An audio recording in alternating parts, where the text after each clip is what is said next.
सभी को जय गुरु। आज मुझे यहाँ पे बोलने का मौका दिया गया है।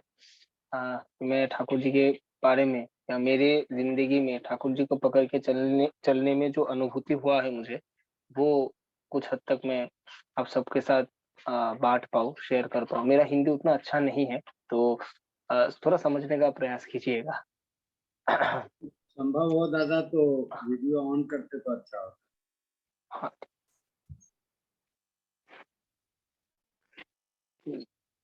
दादा आवाज़ क्लियर आ रहा है? बहुत अच्छी जी आवाज दादा, है। आपकी आवाज बहुत अच्छी आ रही है।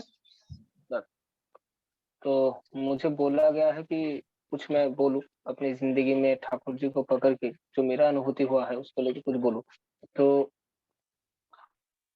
यहाँ पे बहुत अच्छा अच्छा भजन, कीर्तन और जो भजन का जो जितने सारे लाइन्स थे, जो जो कथा थी भजन की, वो बहुत अच्छी थी और मन के भाव को बहुत उच्च में लेके गया।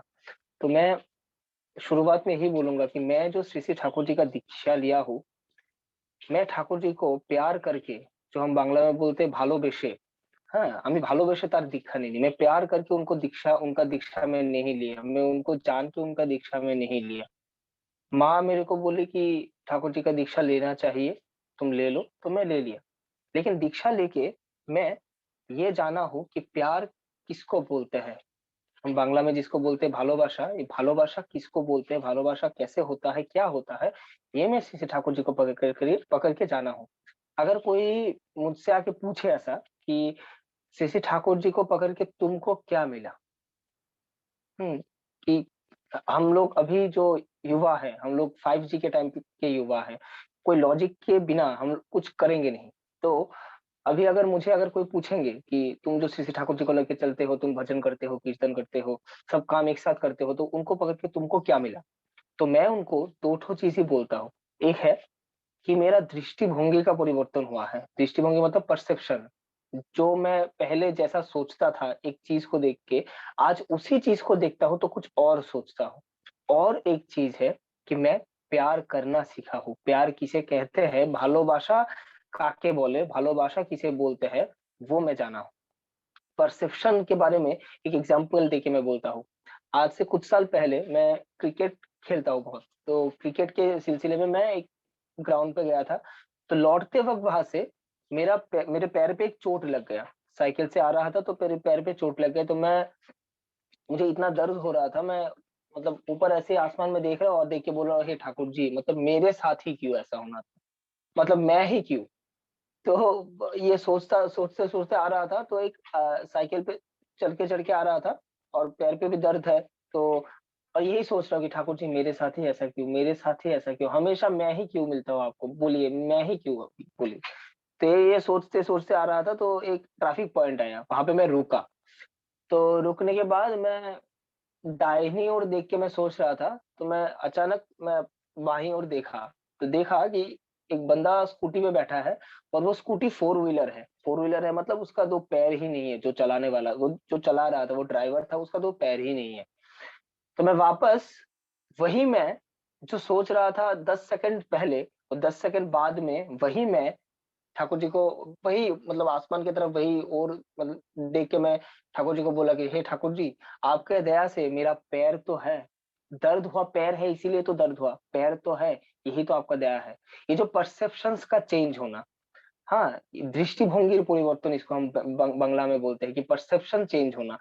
कोई अगर मेरे जगह और कोई होता तो वो ये फ़ील ही नहीं कर पाता कि हाँ, तो उसका पैर नहीं है तो नहीं है, तो उसमें क्या है? लेकिन मैं ये फ़ील कर पाया उनके दया से, हाँ, कि उसका तो पैर ही नहीं है और मेरा तो पैर है, मैं तो चल सकता हूँ, तो दर्द ही तो हुआ है थोड़ा। ये परसेप्शंस चेंज हुआ है और एक चीज़ चेंज हुआ है, वो है ভালোবাসা।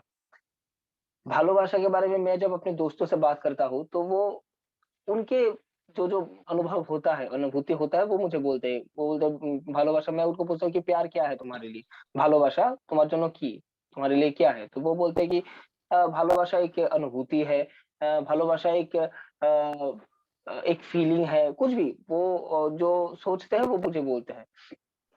उनका जब बोलना खत्म होता है तब मैं बोलता हूँ कि श्री श्री ठाकुर जी भालोबाशा के बारे में क्या बोले, श्री श्री ठाकुर जी भालोबाशा के बारे में सिर्फ एक लाइन बोले, उसी पे भालोबाशा को खत्म, मतलब वही पे भालोबाशा का जो डिस्क्रिप्शन है वो खत्म है। ভালোবাসা के बारे में श्री श्री ठाकुर जी बोले ভালোতে বাস করা, प्रेम, भालोबाशा, भालोबाशा के बारे में ठाकुर जी बोले भालोते बास करा। इसको अगर सहज में हम समझे तो क्या है कि मैं अगर दावा करता हूँ कि मैं मेरे एक दोस्त को मैं बहुत प्यार करता हूँ, तो उसी क्षण से मेरा ये रिस्पॉन्सिबिलिटी होगा कि वो दोस्त मेरा कौन-सा एक्शन से खुश होगा वही मैं करूँ। उसी को भालोबाशा बोलते हैं कि मैं मैं अगर बोलूँगा मैं ठाकुर जी को बहुत प्रेम करता हूँ, मैं ठाकुर जी को प्यार करता हूँ, मैं আমি ठाकुर के भालोबासी, तो मेरा उसी टाइम से ये रिस्पॉन्सिबिलिटी होगा कि मेरा कौन-सा एक्शन से श्री श्री ठाकुर जी खुश होंगे, वही मैं करूँ। उसको ही भालोबासा बोलते हैं। अभी अगर ध्यान से सोचा जाए, अगर ये भालोबासा का कॉन्सेप्ट हर परिवार में हर कोई लोग समझ जाए, तो परिवार में ना अशांति होगा, ना दुःख होगा, ना दुर्दशा होगा, ना कुछ झगड़ा होगा, ना कुछ होगा। क्योंकि मेरी मम्मी सोचेगी कि मैं मेरे कौन-सा एक्शन से मेरे बच्चे और मेरे पति खुश रहेंगे। मैं सोचूँगा कि मेरा कौन-सा एक्शन से मेरी मम्मी और मेरे पापा खुश रहेंगे। मेरे पापा ऐसा सोचेंगे कि उनके कौन-सा एक्शन से मैं और मेरी मम्मी खुश रहेंगे। तो हर कोई हर एक के बारे में सोच रहा है, तो उससे ना अशांति होगा घर में, ना दुःख होगा, ना झगड़ा होगा, ना कुछ होगा। सब हम आनंद में रहेंगे। तो यही है भालोबासा।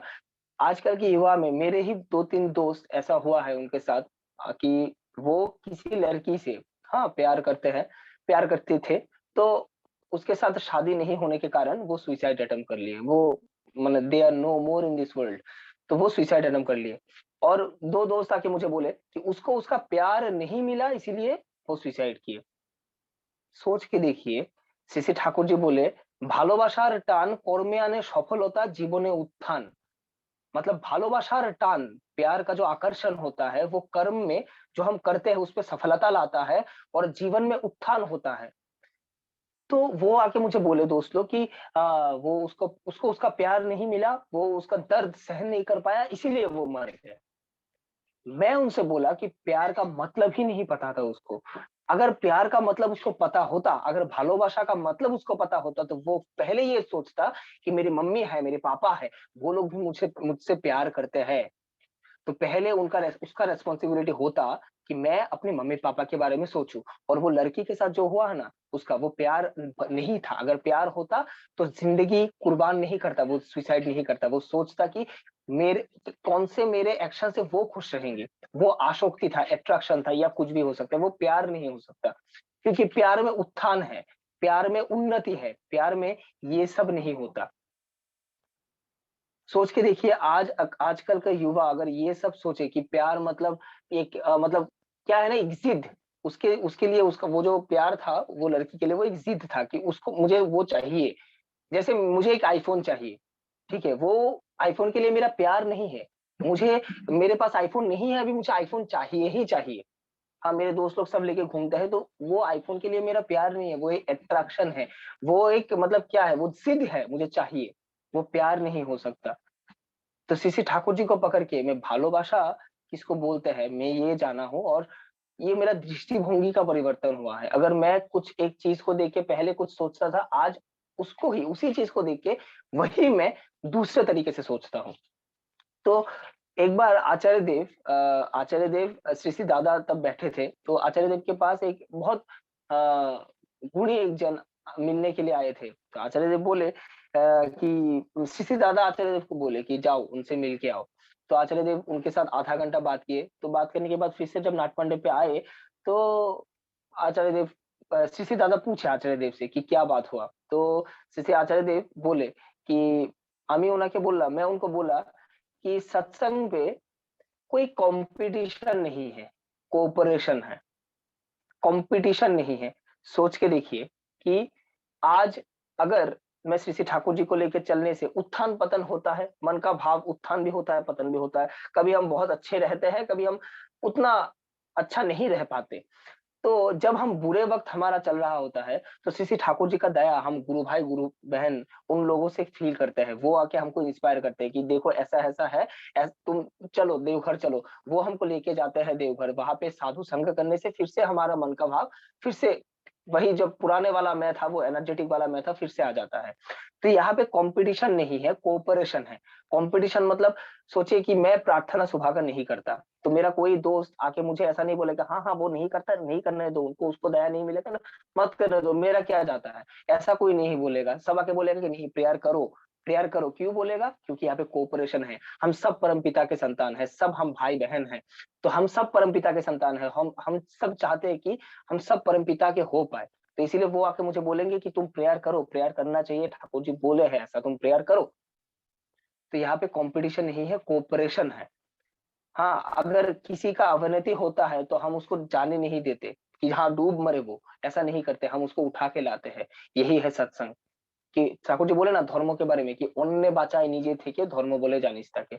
दूसरा कोई हम बाचा बरार मर्मजा धर्म बोले जानिस ता, कि हम बचे हैं, जिंदगी को आगे बढ़ा रहे हैं, यही धर्म है।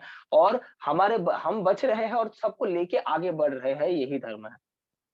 तो धर्म के बारे में श्री श्री ठाकुर जी यही बोले। अभी देखिए, बहुत से ऐसे लोग हैं जो मतलब मेरा एक दुर्बलता है कि मैं ठीक है, श्री ठाकुर जी का वही पुस्तक उतना मैं नहीं पढ़ने में अभ्यस्त नहीं हूँ। मैं कोशिश कर रहा हूँ ये दुर्बलता से मतलब खुद को निकालने के लिए मैं कोशिश कर रहा हूँ, लेकिन मैं नहीं पढ़ पाता, मतलब इच्छा नहीं होता, लेकिन मैं कोशिश कर रहा हूँ। ठाकुर जी बोले ना कि तुम्हारा ये अम्लान चेष्टा ही তোমাকে মুক্তির দিকে নিয়ে যাবে, तुम्हारा वो अम्लान चेष्टा ही तुमको मुक्ति की तरफ लेके जाएगा। तो मैं चेष्टा कर रहा हूँ, शायद मैं किसी ना किसी दिन हो ही पाऊंगा। तो मैं सिर्फ 3 ठो चीज़ मैं अपनी ज़िंदगी में देखा और मैं ये अनुभव करता हूँ, ये अनुभूति मैं आपको आप सबके साथ शेयर कर रहा हूँ। मैं 3 ठो वाणी श्री श्री ठाकुर जी का मैं मतलब 3 ठो चीज़ मैं श्री ठाकुर जी का मतलब हमेशा पकड़ के चलने का प्रयास करता हूँ। एक है कि उनको प्यार करने से सब कुछ होता है। और শ্রী শ্রী ঠাকুর জি বলে গভীর বিশ্বাসে সবই হতে পারে, বিশ্বাস করো, সাবধান, অহংকার অধৈর্য বিরক্তি না আসে, যা চাও তাই হবে। श्री श्री ठाकुर जी बोले गंभीर विश्वास से सब हो सकता है, लेकिन अहंकार अधेरे विरक्ति ना आए, जो मैं चाहूंगा वही होगा। और श्री श्री ठाकुर जी के प्रेम करने से होता है। और श्री श्री ठाकुर जी पुण्य पुथी में बोले कि कीर्तन करने से सब होता है, कीर्तन करने से सब होता है। अभी गंभीर विश्वास से सब होते पारे, इसका एक एग्जाम्पल मैं देता हूँ। जो त्रिपुरा में 2017 में श्री श्री दादा के निर्देश से एक टर्म में 1 लाख दीक्षा हुआ था। तो उस दीक्षा प्रोग्राम में हम जा रहे थे, एक जन के घर में गए थे।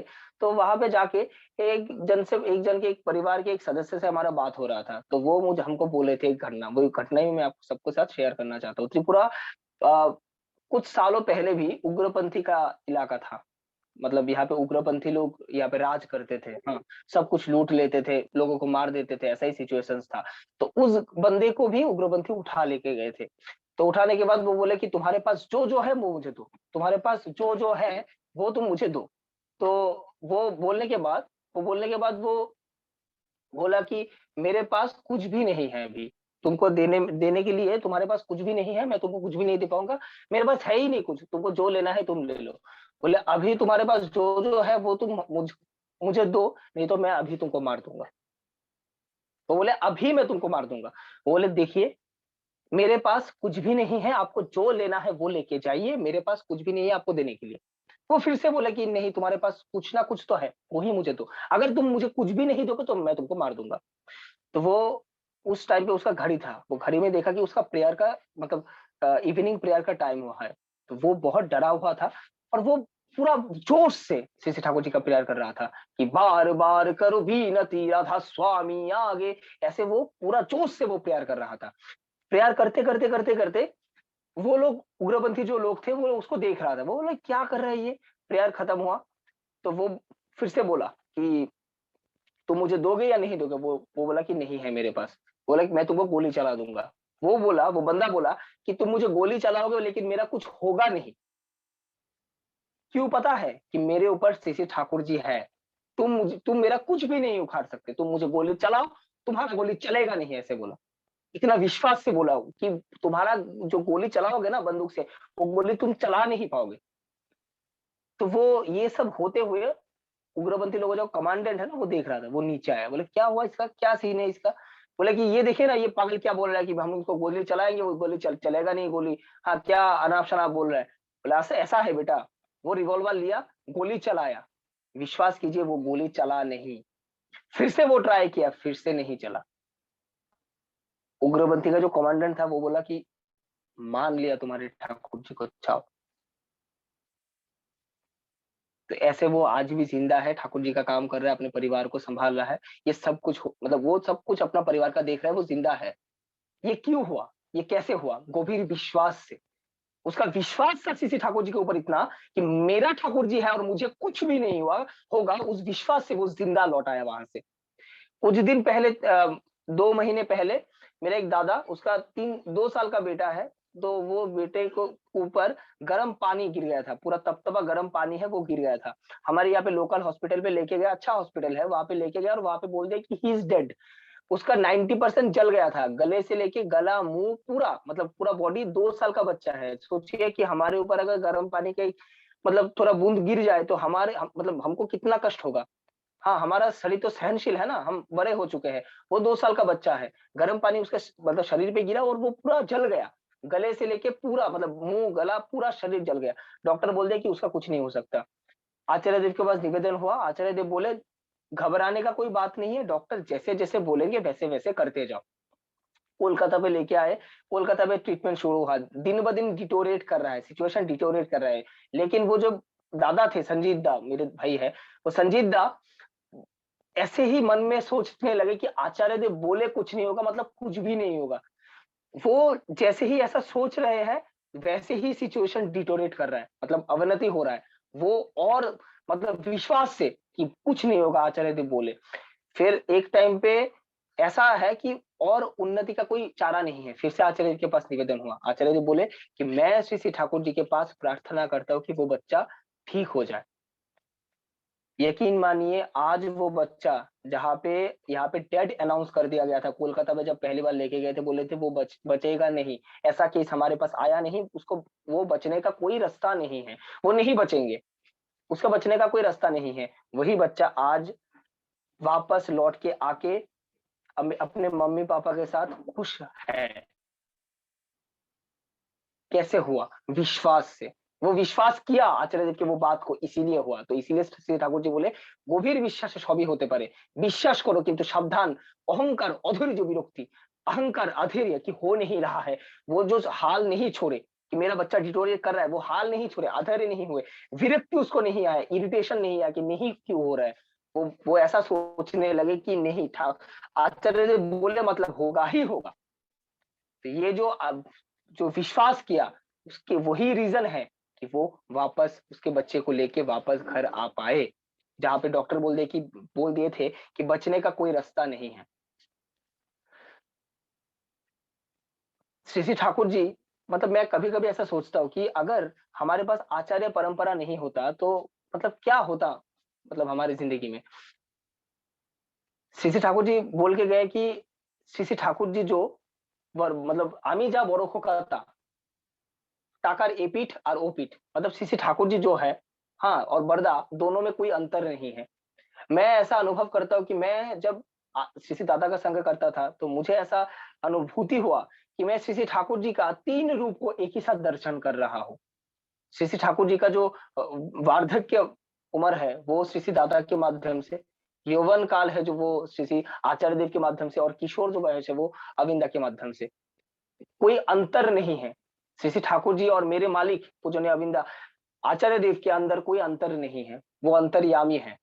श्री आचार्य देव का एक घटना बोलता हूँ, वो जो त्रिपुरा में पहले बोला कि उग्रपंथी का इलाका है, तो एक इलाका था आमपुरा बोल के, आप लोग खोज लेके देख सकते हैं, आमपुरा बोल के एक जगह था, वो पूरा उग्रपंथी का एरिया था। मतलब वहां पे लोग मर्डर किए बिना खाना उनका हजम नहीं होता था, ऐसा है, लूटने के बिना, मतलब बिना लूटे बिना मर्डर किए उनका खाना हजम नहीं होता था, ऐसा उनका मतलब जीवन शैली था। तो वो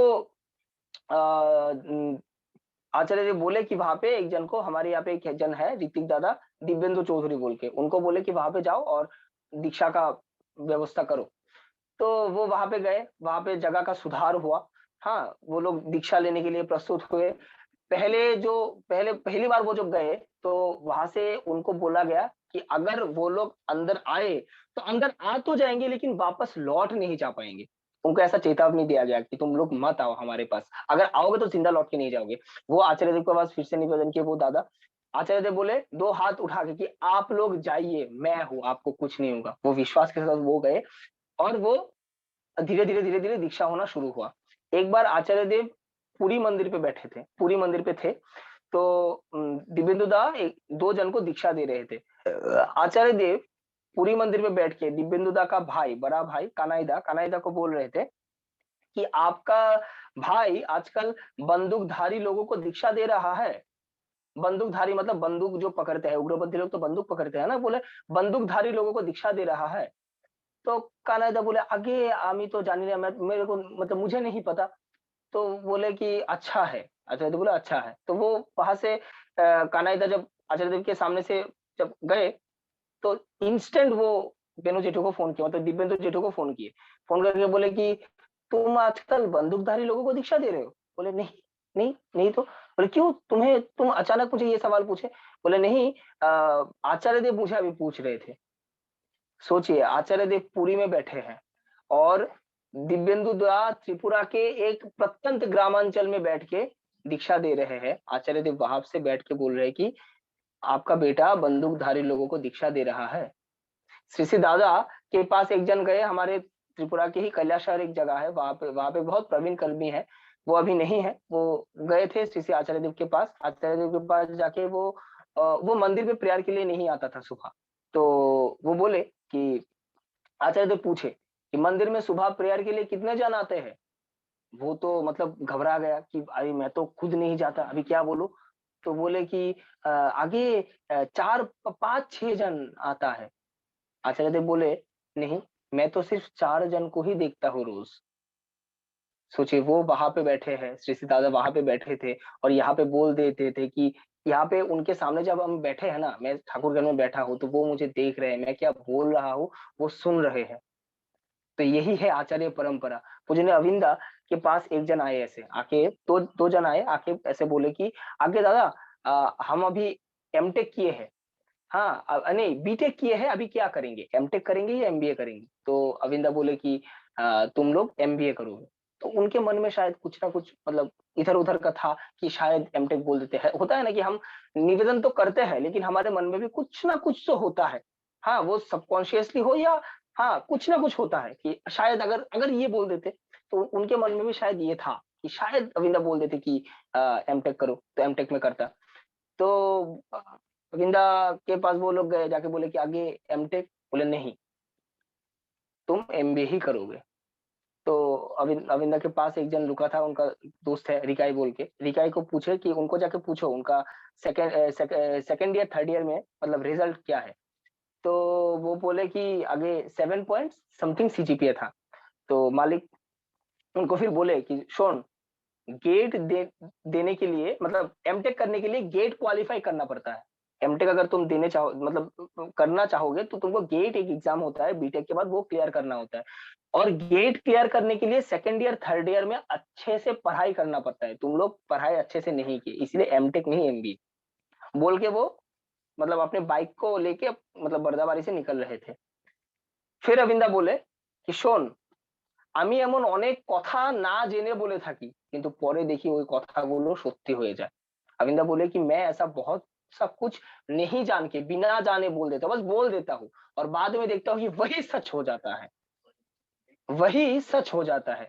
मेरा एक दोस्त है शुभन, दा हाउस ग्राउंड में मतलब क्रिकेट का एक मैच चल रहा था, तो मालिक वहां पे बैठे थे। तो उसके पीछे ही, मालिक के पीछे ही, उनके पीछे ही शुभन मेरा दोस्त वो बैठा था। तो मालिक ऐसे बोल रहे हैं कि अभी ये बैट्समैन आगे आके छक्का मारने का ट्राई करेगा और बोल्ड आउट हो जाएगा। सुमन देख रहा है कि अविंदा जो बोल रहे हैं 2 सेकंड बाद वही घट रहा है। मालिक बोल रहा है कि अभी छक्का मारने जाएगा बोल्ड आउट हो जाएगा, वही हो रहा है। मालिक बोल रहे हैं कि अभी आगे आके चार मार देगा, वही हो रहा है। मतलब मालिक बोल रहे हैं और आगे वो घट रहा है। वो जब मुझे बोला मेरे रोंगटे खड़े हो गए कि वही श्री ठाकुर जी और मेरे मालिक के अंदर कोई अंतर नहीं है। ये बस अनुभूति का बात है, मेरे अनुभूति के साथ सबका अनुभूति मिलेगा ऐसा कोई बात नहीं है, लेकिन मेरा अनुभूति मैं बोल रहा हूँ। इस बार जब देवघर गया, दो घटना बोल के ही मैं अपना प्रसंग मतलब अंत करूंगा। इस बार जब देवघर गया तो एक माँ अविंदा के पास आई, आके बोल रहे हैं कि दादा, আমার ছেলে मेरा लड़का सिर्फ माँ काली का माँ काली मतलब जो काली घाट कोलकाता में है। हाँ, जो माँ काली का जो ये होता है, माँ काली का तस्वीर बस बनाता है। हाँ, मतलब चित्र बनाता है और माँ काली सज के वो पूरा दिन घूमता रहता है। हाँ, तो वो बच्चे को अविंदा बुलाए, बुला के अविंदा बोले कि শোন, তুই মা কালী কেন সাজবি? কখনো, কখনো রামচন্দ্র সাজবি, কখনো, কখনো হনুমান সাজবি। तीर धनुक আছে ঘরে? तीर धनुक है तुम्हारे घर पे? धनुष और तीर है? बोले नहीं है।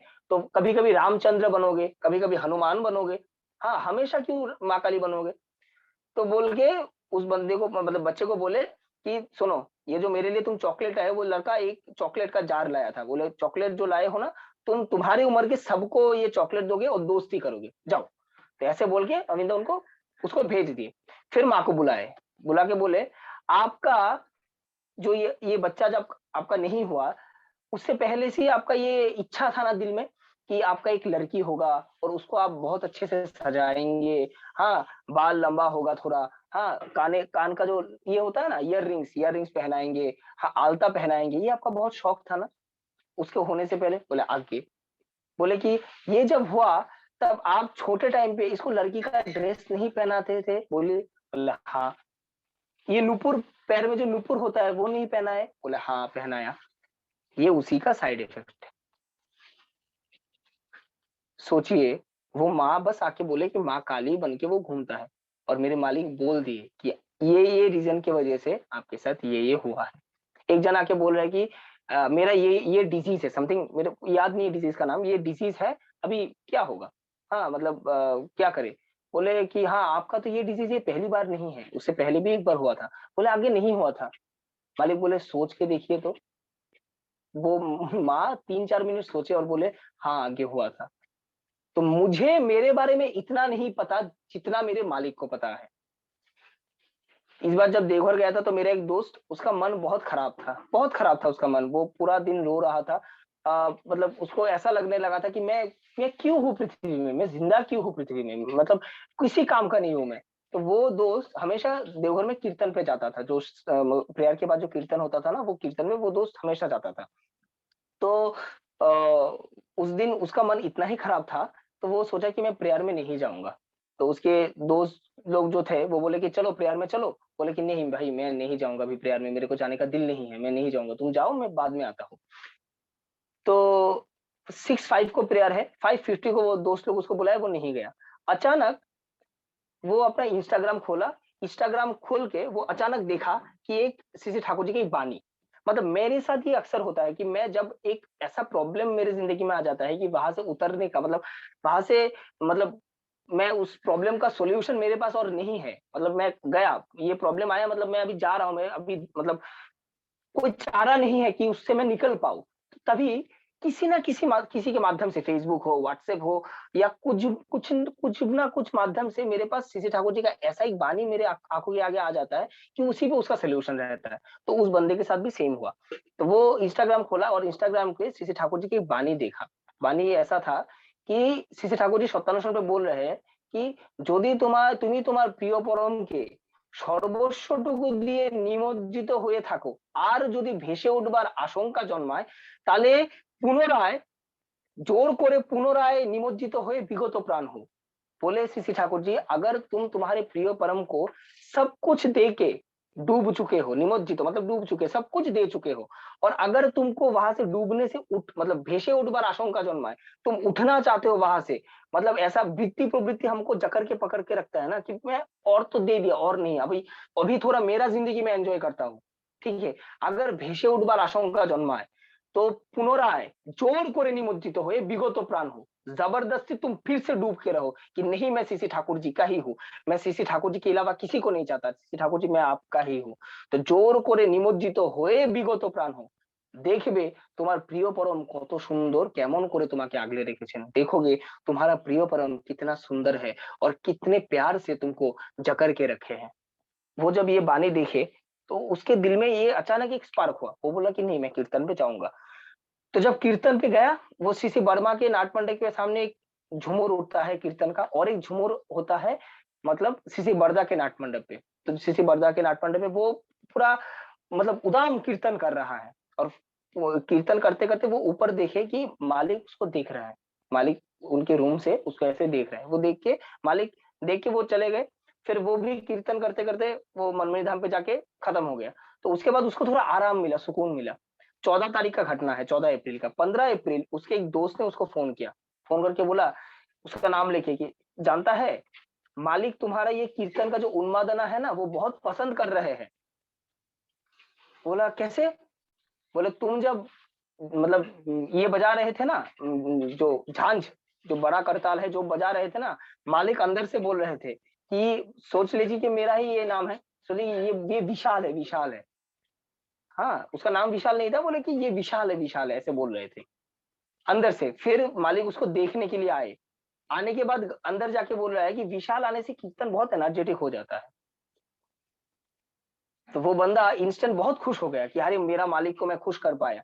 लेकिन कुछ टाइम बाद वो जब सोचा कि दरअसल ऐसा नहीं है कि वो उसके मालिक को खुश कर पाए। ये जो सत्यानुसरण का बानी है ना, कि अगर तुमको मतलब ভেসে উঠবার আশঙ্কা জন্মায়, পুনরায় নিমজ্জিত হয়ে বিগত প্রাণ हो, फिर से तुम डूबो, उन पे डूब जाओ, देखोगे तुम्हारा प्रिय परम कितना सुंदर है, कैसे तुमको जकड़ के रखे है। ये उसी का प्रतिफलन है, श्री ठाकुर जी का वो बानी का प्रतिफलन हुआ है अविंदा के उस एक्शन से। अविंदा उसको समझाए कि देखो मैं तुमको कितना प्रेम करता हूँ। अविंदा का वो बात ऐसा दर्शाए उसको, वो ऐसा समझे कि कितना प्यार करते हैं, कितना प्यार है उनपे, उनको श्री ठाकुर जी के मतलब वो बंदे के ऊपर। श्री ठाकुर जी बोले कि देखोगे तुम्हारा प्रिय परम कितना सुंदर है, कैसे तुमको जकड़ के रखे हैं। यही चीज तो वो पूज्य अविंदा के माध्यम से फील किया। ये जो अनुभूति है ये भी श्री ठाकुर जी का ही देन है। तो हम जितने भी युवा है, हम अच्छे रहे, खुश रहे, आनंद में रहे। आचार्य देव बोले कि মানুষের ভয় রোগেতে আর রোগের ভয় আনন্দেতে।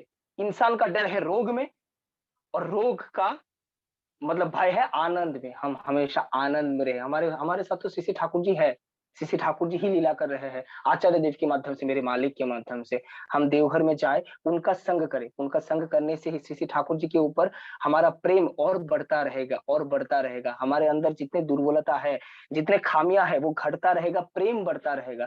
श्री ठाकुर जी तो यही देने आए हैं ना कि प्रेम और भालोबाशा, प्रेम भालोबाशा, प्रेम भालोबाशा, यही तो है। यही इसीलिए देखिए हम अभी यहाँ पे बैठे हैं, कितने जन बैठे हैं। कोविड में कितने जन का कितना नुकसान हुआ है, और हमारा देखिए फायदा ही फायदा है। हम यहाँ, मैं जो यहाँ पे बैठा हूँ ये कोविड के लिए ही है। ये जो कोरोना है ना, ये करुणा करके गया है हमारे ऊपर, ऐसा मैं सोच रहा हूँ। ये कोरोना कोरोना नहीं है, करुणा करके गया है।